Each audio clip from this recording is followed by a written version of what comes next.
भाई देखिए, कुछ ऐसे लोग होते हैं जो कि अपना करियर बैंक में देना चाहते हैं, यानी कि बैंक में जॉब करना चाहते हैं। तो आज इस वीडियो में हम आपको यही बताने वाले हैं कि बैंक में आप पीओ कैसे बन सकते हैं, इसके लिए एलिजिबिलिटी क्राइटेरिया क्या होती है और इसका एग्ज़ाम पैटर्न क्या होता है।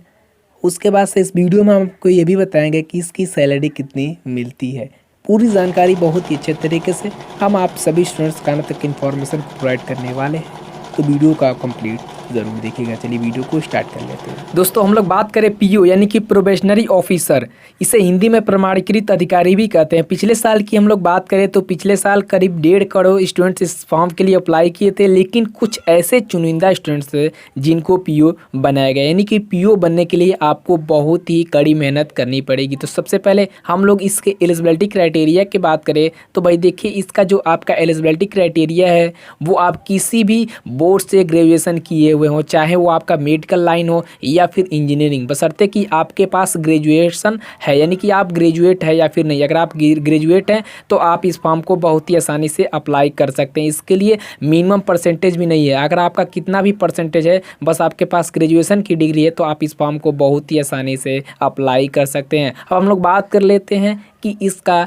एज लिमिट क्या होता है। भाई देखिए, एक minimum and maximum age limit की बात करें तो 20 से 30 साल रहता है ये जनरल के लिए, और जैसे ही आप ओबीसी में चले जाते हैं तो आपका 3 साल का छूट आ जाता है, यानी कि 20 से 33 साल हो जाता है। वहीं एससी एंड एसटी की बात करें तो एससी एंड एसटी के लिए 20 से 35 साल की छूट रहती है, यानी कि 20 और 35 साल के बीच में अगर आप एससी एंड एसटी कैंडिडेट है तो आप बहुत ही आसानी से इस फॉर्म को अप्लाई कर सकते हैं। उसके बाद से अगर आप एक एक्स सर्विसमैन है या जम्मू कश्मीर से हैं तो इसकी अधिकतम आयु सीमा जो है वो आपकी 35 साल रहती है। अगर आप फिजिकली डिसेबिलिटी है तो इसकी अधिकतम आयु आपकी 40 साल हो जाती है। यानी कि इस तरीके से आप जो है वो बहुत ही आसानी से पीओ के फॉर्म के लिए अप्लाई कर सकते हैं। अब दोस्तों, सबसे पहले हम लोग सिलेक्शन प्रोसेस की बात कर ले तो भाई देखिए, सिलेक्शन प्रोसेस आपका इसका 3 चरण में होता है। सबसे पहले आपका प्री एग्जामिनेशन होता है, और जैसे ही आप प्री एग्जामिनेशन को क्वालिफाई कर जाते हैं तो आपका मेंस होता है। मेंस एग्जाम जैसे आप क्वालिफाई कर जाएंगे तो लास्ट स्टेज आपका इंटरव्यू होता है, ठीक है। और प्री एग्जाम की बात करें तो प्री एग्जाम में टोटल आपके 3 पेपर होते हैं, और ये जो आपका 3 पेपर है वो एक साथ 1 घंटे में ही होता है। लेकिन सबसे बड़ी बात हम आपको बता दें, ये जो आपका एग्जाम होता है वो सिर्फ क्वालिफाई के लिए ही होता है। इसके जो मार्क्स होते हैं वो मेंस एग्जाम में नहीं जुड़ते हैं। अब भाई देखिए, हम लोग बात कर लेते हैं मेंस एग्जाम की। जो आपका मेंस एग्जाम होता है वो दूसरे चरण में ही आपका फ्यूचर डिसाइड हुआ, क्योंकि इसके नंबर ही काउंट होते हैं। मेंस एग्जाम में टोटल आपके 5 पेपर होते हैं। फर्स्ट पेपर आपका रीजनिंग एंड कंप्यूटर एप्टीट्यूड होगा, और जो आपका सेकंड पेपर है वो जनरल इकोनॉमिक बैंकिंग अवेयरनेस होता है, और जो आपका थर्ड पेपर है वो इंग्लिश लैंग्वेज में होता है, और आपका जो फोर्थ पेपर है वो डाटा एनालिसिस और इंटरप्रिटेशन होता है, ठीक है। इन चारों पेपर के लिए आपको टोटल 3 घंटे का समय दे दिया जाता है। यानी कि टोटल हम लोग बात करें टाइम का तो आपको 3 घंटे का समय दिया जाता है इन 4 पेपर को सॉल्व करने के लिए। वहीं इनके बाद जो आपका 5वां पेपर है वो इंग्लिश लैंग्वेज में होता है।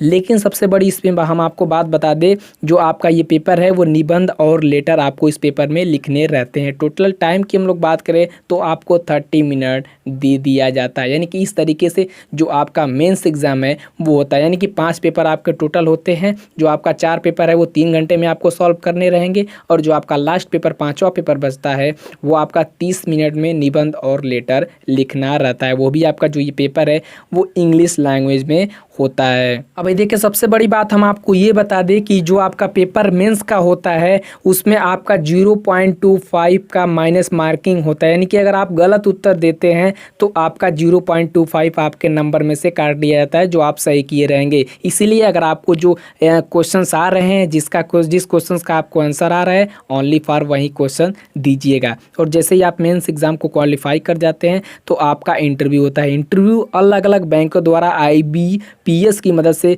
ऑर्गेनाइज किया जाता है। इंटरव्यू के मार्क्स और मेंस एग्जाम के मार्क्स पर तय होता है कि पीओ के लिए आपका सिलेक्शन हुआ है या नहीं। यानी कि इस तरीके से आपका सिलेक्शन पीओ में हो जाएगा। भाई देखिए, ये पूरा प्रोसेस होने के बाद आप एक बैंक में पीओ बन जाते हैं। लेकिन पीओ बनने के बाद आपके मन में एक ख्याल जरूर निकल कर आता होगा कि आखिरकार पीओ की सैलरी कितनी होती है।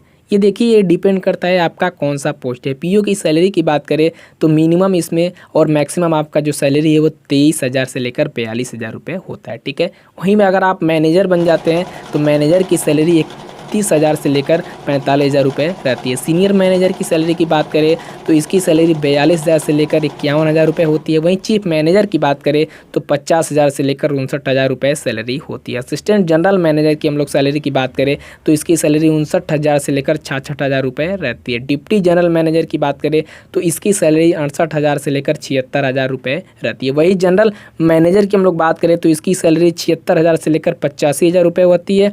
वहीं एग्जीक्यूटिव डायरेक्टर की बात करें कि ईडी की बात करें तो इसकी सैलरी 1.5 लाख से अधिक होती है। और उसके बाद से इस तरीके से आप एक जो है वो पीओ बन जाएंगे और आपका जैसे जैसे पोस्ट बढ़ता जाएगा उसके हिसाब से आपकी सैलरी भी बढ़ती जाएगी। आई होप आपको वीडियो पसंद आ गया होगा। वीडियो पसंद आता है तो एक लाइक कर ज़रूर जाइएगा। तब तक के लिए थैंक यू। जय हिंद, जय भारत। मिलते हैं नेक्स्ट वीडियो में।